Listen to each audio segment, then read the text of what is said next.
All India radio और राजसभा के analysis में आप सबों का स्वागत है।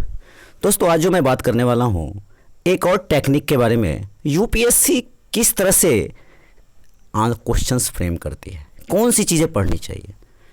एक बात बताऊं आपको, मैं गांव में काम कर रहा हूं, एक छोटे से विलेज में कुछ बच्चे ऐसे आए जो बहुत ही अच्छे थे। अब यहाँ पर हुआ कि कुछ बच्चे ऐसे आए, मतलब बड़ा अफसोस होता है कि ना तो कुछ बच्चे खुद सीखे और ना दूसरे को सीखने दिए। बहुत दिल से कह रहा हूँ, बहुत अफसोस होता है, क्योंकि इतनी ज़्यादा मैंने एक एक पॉइंट पर, एक एक चीज़ों पर मेहनत किया था। अब जब वक्त आया था उनको इम्प्लीमेंट करने का, तब क्या कहूँ मैं। खैर, ऐसा होता है क्योंकि बच्चे जब बड़े हो जाते हैं, देखो, जब टीचर के बारे में गॉसिप करने लग जाए स्टूडेंट और कहें कि नहीं नहीं सर ऐसे नहीं, ऐसे बताएं, ऐसे नहीं, ऐसे बताएं, इसका मतलब समझ लो स्टूडेंट समझ रहा है और स्टूडेंट का ग्रिप बन रहा है, स्टूडेंट सही दिशा में जा रहा है। ऐसा होता है। और इस गांव की एक बहुत बड़ी समस्या बताऊं, यहाँ ईगो प्रॉब्लम बहुत ज़्यादा है।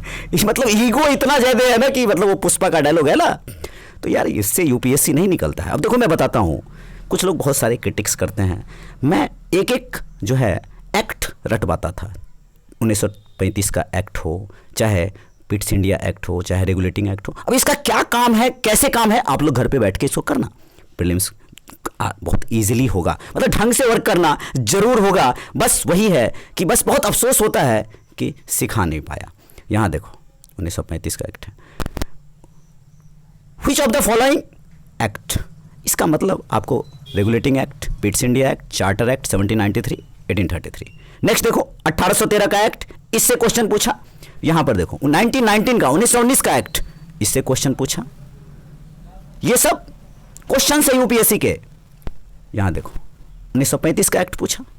अब देखो, मैं एक एक चीज रटवाता था, बोर्ड पे बुलाता था, रटवाता था, पता नहीं कितना यूज करेंगे लोग। एक्चुअल में क्या होता है ना कि लोग कंसंट्रेशन नहीं रखेंगे ना अपना, थोड़ा सा भी कंसंट्रेशन डगमगाएगा किसी भी रूप में, आप इस दिशा से भटक गए, यूपीएससी की दिशा से भटक गए। आप इस बात को समझना, कितना भी कोई कह ले, आप यूपीएससी की दिशा से भटक रहे हो।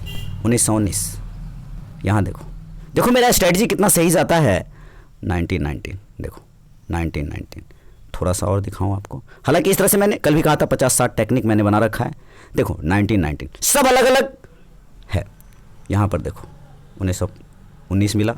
यहाँ पर देखो डायरेक्ट की, ये भी आपको 1919 या 1935 आप पढ़े होगे तो आप समझ पाओगे। यहाँ देखो the distinction of Morley Minto 1905, मॉन्टेगो Chelmsford 1915, government India act 1935, और यहाँ पर आप देखो इंडियन इंडिपेंडेंस एक्ट। आप समझो कि यूपीएससी को जब भी आप पढ़ोगे तो ये सारे एक्ट आपके जबान पर होना चाहिए। अगर इन सब चीज़ों को आपने जबान पर रखा, मतलब आपको कौन कौन से कीवर्ड्स निकालना है, इस पर वर्क करना है। देखो यूपीएससी में अगर इस तरह से 10 क्वेश्चन या 5 क्वेश्चन भी निकल गए ना, 10 क्वेश्चन मतलब 20 नंबर, सर 20 नंबर, आप समझ रहे हो। 5 क्वेश्चन मतलब 10 नंबर। अगर इस तरह से मैंने 50-60 निकाल रखा है। अगर इस तरह से क्वेश्चन निकले तो आपके लिए प्रीलिम्स आसान हो जाएगा, मेंस के कीवर्ड में काम आएगा। आप इस पे वर्क जरूर करना। चलिए नेक्स्ट वीडियो में देखते हैं। आज के डिस्कशन में इतना ही था। Thank you. कुछ ज़्यादा तो नहीं बोल दिया।